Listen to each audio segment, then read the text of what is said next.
sempat membuat panik warga setempat. Ular kobra sepanjang 2 meter yang berada di rumah warga di Desa Meritai, Kecamatan Rambutan, berhasil diamankan pihak pemadam kebakaran.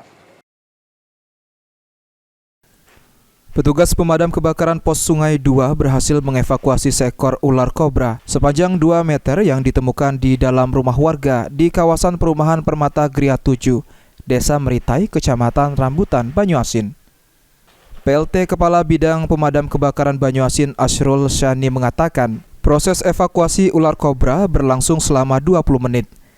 Tidak ada kesulitan saat evakuasi ular kobra berlangsung. Pihaknya menggunakan stick grab untuk mengambil ular kobra yang ada di dalam rumah warga.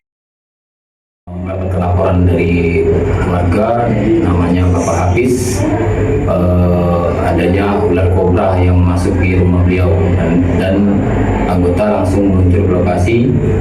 Yang benar menemukan ular kobra panjang sekitar 2 meter dan alhamdulillah tanpa kendala apapun ular kobra tersebut berhasil kita evakuasi dan kita amankan.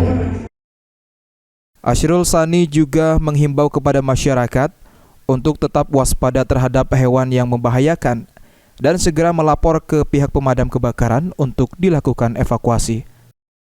Ridho Ilahi, PAL TV.